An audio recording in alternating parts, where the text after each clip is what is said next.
Assalamualaikum warahmatullahi wabarakatuh, teman pecinta sejarah. Bertemu lagi dengan saya Anissa Amisani seperti biasa di program Baca Sirah Nabawiyah. Bagaimana kabar teman semua? Mudah-mudahan dalam keadaan sehat dan dalam penuh dengan keberkahan.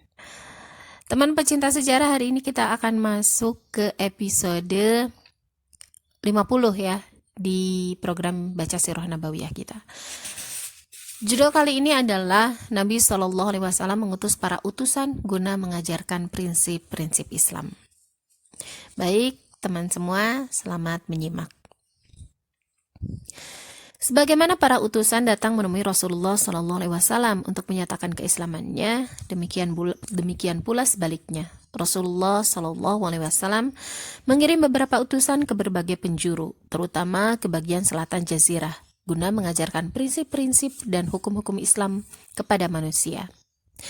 Islam telah menyebar di seantero Jazirah sehingga sangat diperlukan para mu'alim, da'i, dan mursyid yang dapat menjelaskan hakikat ajaran Islam kepada manusia.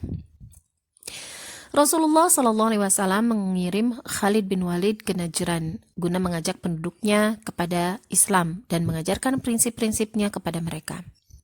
Nabi Shallallahu Alaihi Wasallam juga mengirim Ali radhiyallahu anhu ke Yaman untuk misi yang sama. Di samping itu Rasulullah Shallallahu Alaihi Wasallam juga mengirim Abu Musa al-Ash'ari dan Mu'az bin Jabal ke Yaman.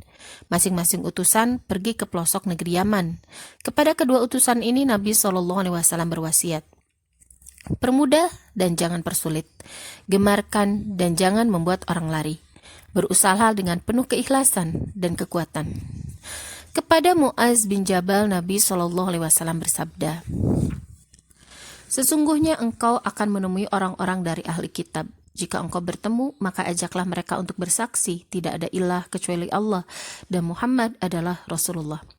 Jika mereka bersedia mentaati kamu dengan mengucapkan syahadat tersebut, maka beritahukanlah kepada mereka bahwa Allah mewajibkan atas mereka salat 5 waktu setiap hari.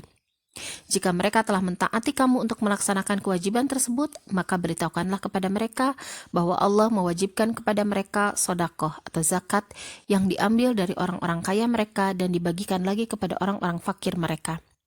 Jika mereka telah mentaati kamu untuk melaksanakan hal itu, maka janganlah kamu mengusik kehormatan harta mereka. Takutlah kamu dari orang yang teraniaya, karena antara dia dan Allah tidak ada penghalang sama sekali.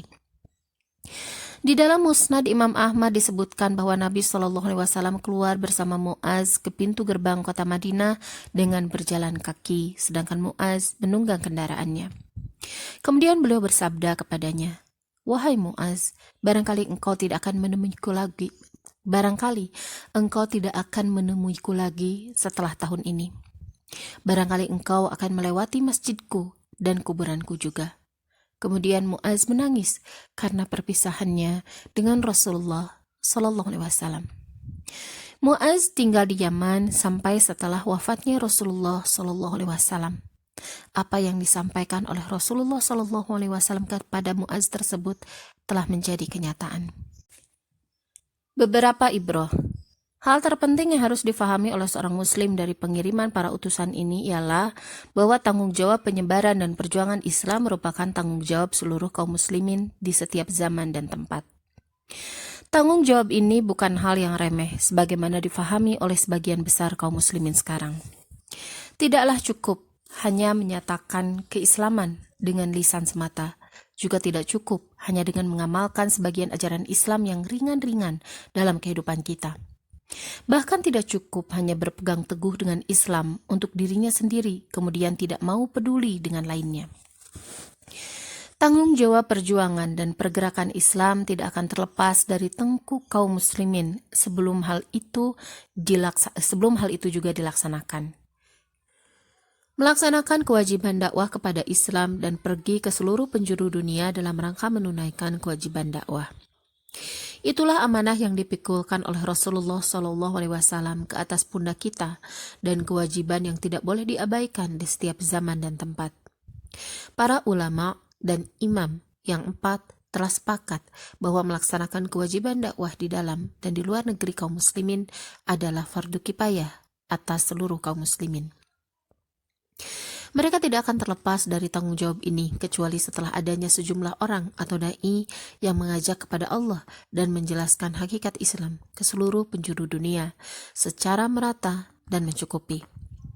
Jika sejumlah dai yang diperlukan ini belum terpenuhi di setiap negara Islam, maka semua penduduk negeri tersebut berdosa.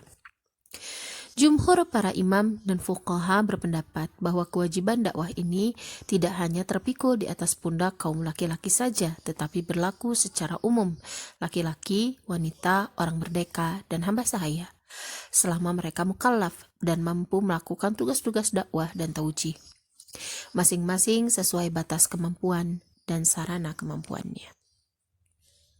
Wasiat yang disampaikan Rasulullah SAW kepada Mu'az dan Abu Musa al-Ash'ari menunjukkan sebagian adab atau kode etik yang harus dimiliki oleh para da'i dalam melaksanakan tugas dakwahnya. Di antaranya harus mengutamakan aspek taisir atau memudahkan dan tasydid dari tasydid atau mempersulit dan tadik atau mempersempit. Lebih banyak memberikan tabsyir, kabar gembira yang menggemarkan, daripada tahdid, ancaman dan kecaman yang diistilahkan oleh Rasulullah SAW dengan tanfir atau membuat orang lari dari Islam. Kode etik ini kemudian dijelaskan Rasulullah SAW melalui contoh aplikatif dengan memerintahkan Mu'az agar mengajak manusia pertama-tama untuk mengucapkan syahadat. Jika mereka telah mengikrarkan, maka hendaklah diajak untuk menegakkan sholat. Jika mereka telah mengikrarkannya, maka hendaklah diajak untuk membayar zakat, dan seterusnya. Tetapi perwujudan kode etik taisir dan tabsyir ini tidak boleh melampaui batas-batas syariat. Prinsip taisir yang disyariatkan ini tidak berarti membolehkan pengubahan sebagian hukum Islam atau mempermainkan ajaran-ajaran Islam demi mencari kemudahan bagi manusia. Prinsip taisir juga tidak berarti boleh mengakui kemaksiatan. Kendati pun dalam prinsip taisir dibolehkan memilih sarana yang harus digunakan untuk menolak kemaksiatan tersebut. Termasuk kode etik berdakwah kepada Allah, juga termasuk adab imarah dan waloyah adalah menghindari tindakan menzalimi siapapun, terutama dalam masalah pemungutan sesuatu seperti memungut harta orang tanpa kebenaran. Tindakan kezaliman ini bisa saja dilakukan oleh para dai apabila mereka lupa akan hakikat tanggung jawab mereka di hadapan Allah, sebagaimana juga bisa dilakukan oleh para pemegang kebijaksanaan dan kekuasaan.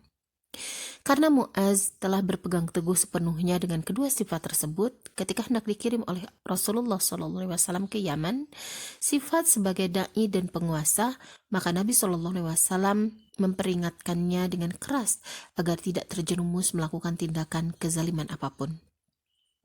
Takutlah kamu dari doa yang teraniaya, karena antara dia dan Allah tidak ada penghalang sama sekali.